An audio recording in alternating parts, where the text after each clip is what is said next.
Okay, now we have our lower completely done. We're gonna go ahead and start on our upper build. I'm gonna do it the same way and just do a video with a few components at a time, and then I'll probably edit them all together at the end in case you just want to watch the whole thing. What we need here, we're going to do our forward assist and our ejection port cover, commonly known as a dust cover. These are parts you're going to need. It's your forward assist pin, and your forward assist spring. And obviously you're going to have your upper. And then here's your ejection port cover pin, spring, and that little retaining clip right there we're going to need. So we'll go ahead and get started on that. I'll just do those two things for this video. So we'll start with our ejection port cover. Okay, so we're just going to take this little retaining clip and we're going to clip it in this little groove right here on the pin.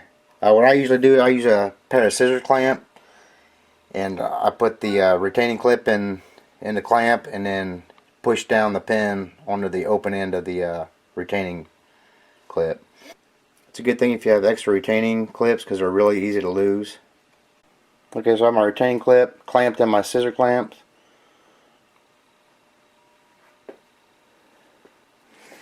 And we're just going to take the rod and snap it down on there in that groove. In concept anyway. And I think they got it. And that's what it should look like on there. You're going to put that retaining ring inside that little slot in your pin. We'll just put a couple drops of oil on the dust cover pin.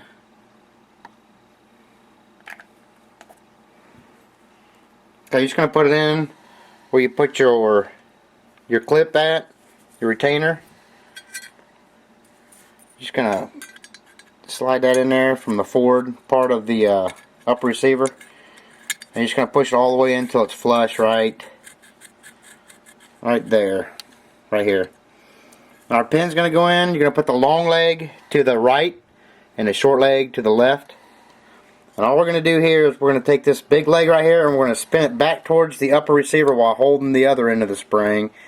And once we flip that back, it's going to rest right in this slot right here. That's what's going to give us our spring tension, and then we'll push the pin through. We're just going to take this leg and spin it, place it in that groove. Hopefully, just got to make sure you hold the left end of the spring down so it doesn't flip around.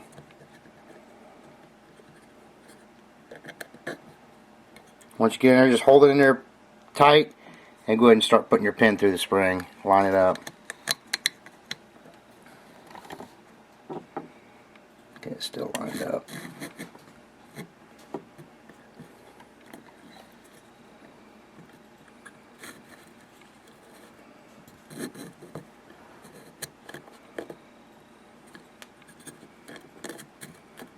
And that's it, and just make sure you have spring tension on your door. That's it for the ejection port cover. Next we'll go ahead and do the forward assist. I'll go ahead and put it in a bench block, vice block.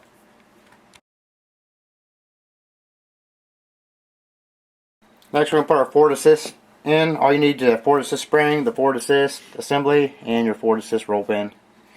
I'm just going to hit the forward assist and the spring with some lithium grease.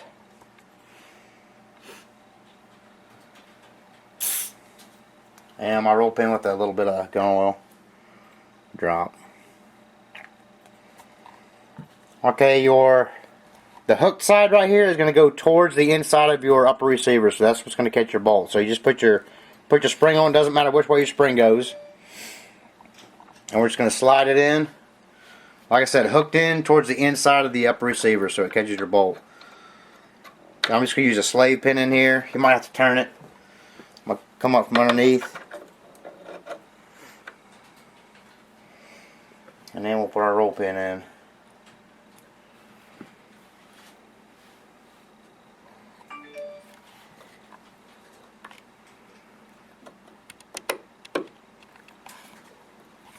And we'll just start it with our roll pin. There it is. Starter.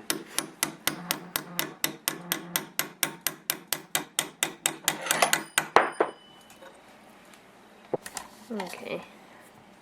Yeah? Yeah. Go.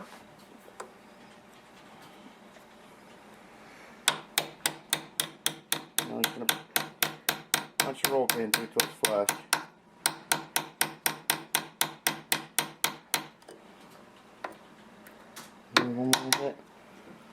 Okay, just make sure your forward assist doesn't fly out. Everything's functioning in it. I'll give it a couple more hits, make it flush.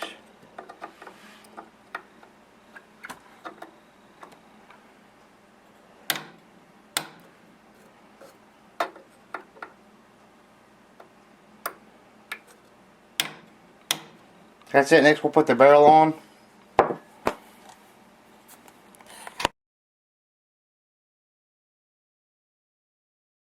This is going to be a video on how to check headspace. This is a brand new Colt barrel, and I got a brand new Spikes Tactical bolt carrier group. Normally I wouldn't do it. If you bought like a used AR maybe from somebody that built it, if you put together a bolt with spare parts, or you got a used barrel, you might want to do it. I'm just doing this for video purposes. A lot of people say you don't have to do it. It's whatever. I've got a stripped bolt. The extractor and the ejector's been taken out of it, firing pin and everything. All you're going to do, these are your headspace gauges. You got a go and a no-go. And these are by, who are these by? These are by Forster. And so, first we'll put a go gauge in. You're just going to put it in the chamber. And then take your bolt. And just make sure it fits in there and it locks. You can just turn it all the way around. So it's locking in place. So you're good to go on that. Next will be the no-go gauge, and it shouldn't be able to lock with this end. So there's our no-go gauge.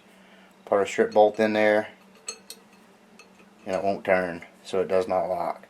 So we're good to go on the tolerances on that. Like I said, if you've got a brand new kit or a brand new rifle, you don't have to do it. If you like put together something from spare parts, used parts, something, you might want to check your headspace. Headspace gauges are expensive. You can go to your local gun shop. Some of them will do it for you, and it's fairly cheap. Thanks for watching. If you like this video, give it a thumbs up.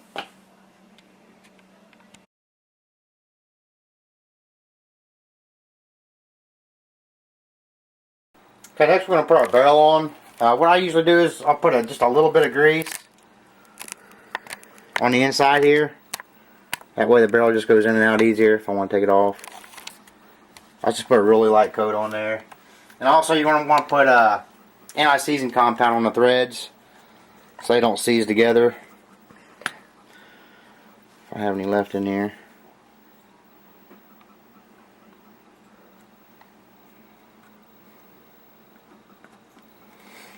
So just put that anti-seizing compound around there.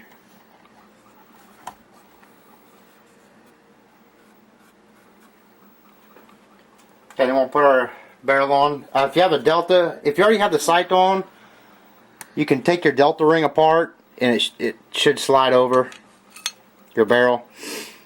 But if you don't have your sight on, go ahead and put your Delta ring on first. You're just going to line up this nipple right here with that notch in the upper receiver. That's just going to line everything up for you. We'll go ahead and hand tighten our Delta ring on there. Just be careful not to cross thread it. Here's the main thing.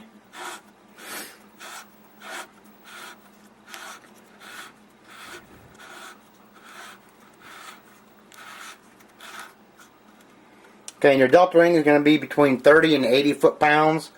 What I'm going to do to make everything mate together is I'm going to go ahead and tighten this Delta ring up 3 times to 30 pounds. I'm going to tighten up to 30 pounds, back it off. I'm going to do that 3 times. And that's just going to make sure everything mates together. Put the torque wrench on there. I'll go this way. And when you untighten it, just don't untighten it with your torque wrench. Get a breaker bar on there. Okay, I think that's got a good grip. We're just going to go 30 pounds.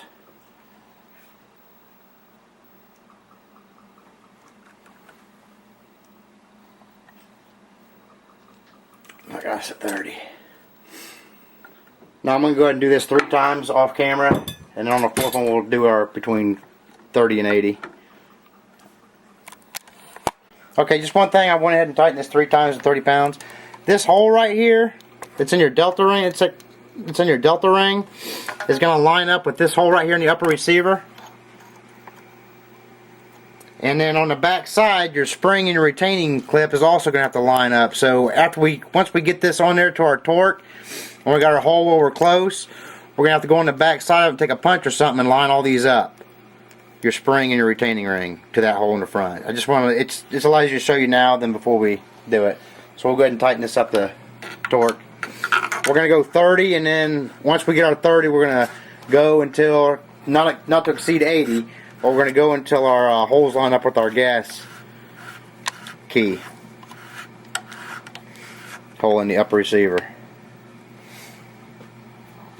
So I'm going to go ahead and do it again to 30.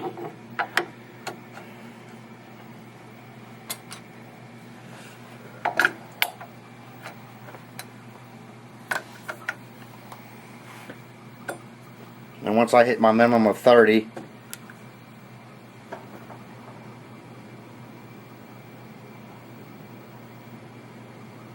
okay, there's 30. Now we're just going to go, you can use your gas tube. I've got a gas tube tool you can line up. Now we're just going to torque it until we get our holes lined up. Actually, it looks like I'm pretty close right there. You don't want to loosen it. You want to tighten it when you're at your minimum. So we'll go on the back side here, and I'll go ahead and line up them holes, and we'll go from there. Okay, so we got our barrel torqued down to the specs. Now I'm just going to run this key. Like I said, if you have a gas tube, you can use that too. I'm just going to run it through here and make sure it goes smoothly through the hole. Everything lines up right. And it does. So once we do that, we're going to go ahead and put our front sight on next.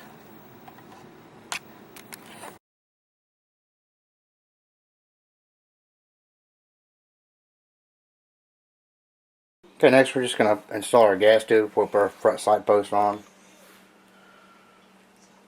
What you're going to do, obviously your gas port on the bottom here is going to face down into your sight where this gas port is. You see that hole in there?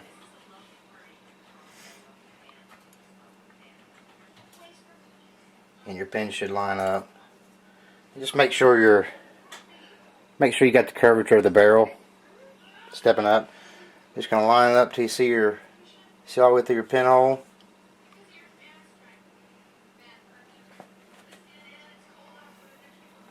Got a roll pin starter.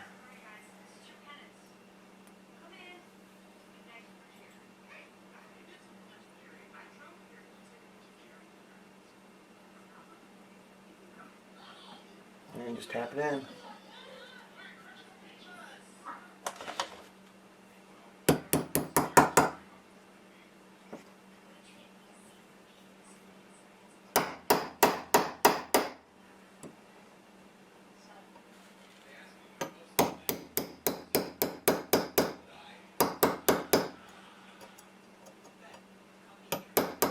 I'm just going to tap it in flush. Should be flush on both sides. Okay, next we'll go ahead and put our barrel, or our sight on our barrel. Okay, next we're just going to put our front sight on after you get your gas tube in. Just make sure you take your upper handguard retainer and put that on first. Now we're just going to slide our front sight on. Always going to be different if you have a free float rail.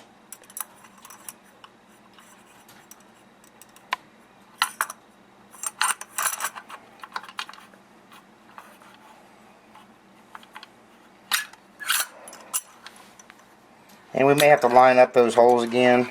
Nope, slid right in there. Make sure everything's lined up right. It does matter which way you put your pins in. I'm just going to keep this in the upper vise to keep it level. So I've got a little sight block here. Now we're going to go in from right to left. I'm just going to put a punch in here and make sure everything's lined up in there. My front sight's backed up far enough. Lined up.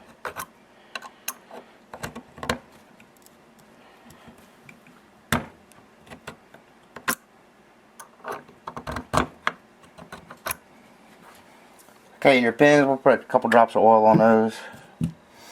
Your pins are tapered, so it matters which one you put in first. You're going to put the tapered in first. It's real easy. You can tell by looking at it. I don't know if you can on camera or not. But you can tell just by dropping them in also. If you put it the wrong way in, it's not going to drop in. It's just going to kind of sit up there. Well, if you put the right way in, it should just drop in.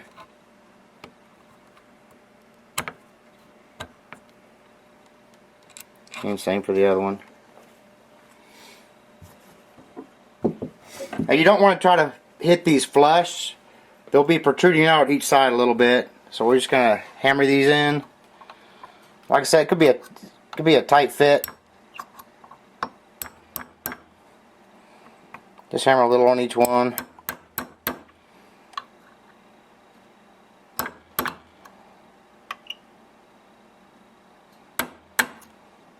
So you're just going to go left to right when you're putting them in. Right to left when you're putting them in, I'm sorry.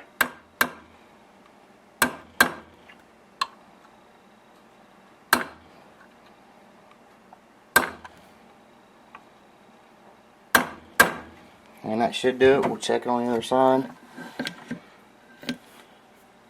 This one's good. We'll hammer this one out a little bit more.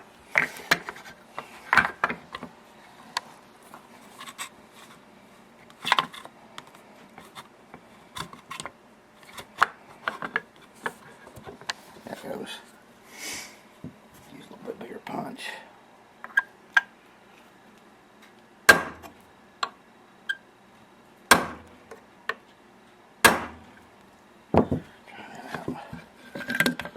You can see they're both coming out, so you're good to go there. Next, we'll go ahead and put our muzzle brake on. We'll do our muzzle brake and our hand guards in the next one.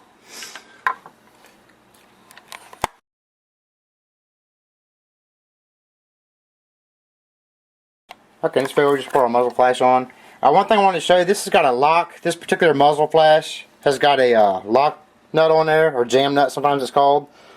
A lot of times, like with your standard A2, you're going to use a crush washer. I just want to show you how a crush washer goes in. The bowl end, like the narrower end, goes towards the barrel. So it flares out. So I guess a good way to say it, the bottom of the bowl is going to go towards the barrel and kind of flare out. That's just using a crush washer. And I say one and done. Use it one time. If you take off the muzzle flash, I say you get a new crush washer. A lot of debate on that on the internet, but so we'll go ahead and put our muzzle flash on. We're just going to put our jam nut on. And these are really easy to time. And they're really easy to take off, and they're supposed to hold real well. So we'll see after firing a few hundred rounds to how it holds up. So we're just going to get our muzzle flash on there timed. And all the timed means is we're going to want the top end up. And then after you do that, you're just going to tighten your jam nut on there.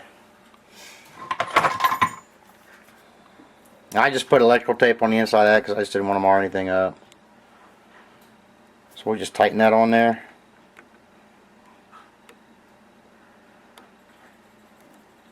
And that should hold it. Now we'll go ahead, I'm going to go ahead and put my lower on. Just for the purpose of putting the hand guards on. And we'll do that now. Okay, next we're just going to put our hand guards on. You're just going to depress your delta ring. Slide your hand guard up in the upper retaining ring. And snap it down. That should snap in. There we go. For the bottom one, it's nice to have, especially if there's only one of you, to have this little delta ring. It compresses it down. Just going to put it in the mag well and squeeze the delta ring and then lower it. Your mag well uses leverage. We do that the same way. Just put that in there. And it should snap in if you have your delta ring compressed enough. And there it went. It snapped right in. Just make sure it's in your delta ring. So it's good.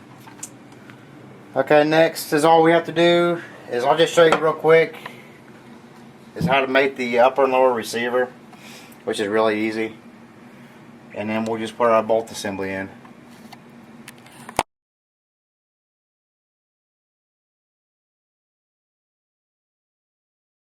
Okay, we're pretty much done. We're just going to put our charging handle in. Just going to line up those 2 grooves in there until it drops. And push it forward a little bit. Take your bolt. The bolt key is going to go into the groove on the charging handle. And just slide them in together until it locks. And hopefully your gas tube's lined up. If this is jamming up and it won't go in easy, that means your gas tube is not lined up right. And then all we do is make the upper to the lower, which you couldn't get it any easier. You're just going to put your pivot pin in, line up the hole, push your pivot pin through, and snap it down. Make sure your bolt's all the way forward, and then snap your takedown pin in. And that is it for the AR build. We'll do a last video will just be a function check. I'll go over a couple things on it. Okay, at this point, you're just going to do a function check on it. Just rack it back, put it on safe, make sure it doesn't fire. Put it on fire, make sure it fires. Hold your trigger down and rack it back again. Make sure you hear the audible click, and you do. And that's pretty much it on the, again, just like with your checking your headspace, it's not necessary if it's all new parts. Also, your firing pin protrusion. If you slap the bolt together with different parts, spare parts, whatever, used parts, you might want to check your firing pin protrusion, which you need a gauge for. If you bought a brand new bolt, whole bolt carrier group, you shouldn't have to worry about it. And then we'll do one last video. I'll go over all the details of what this AR has in it, all the parts I used, and everything. I appreciate you watching. If this video was helpful, please give it a thumbs up, subscribe. Thanks again.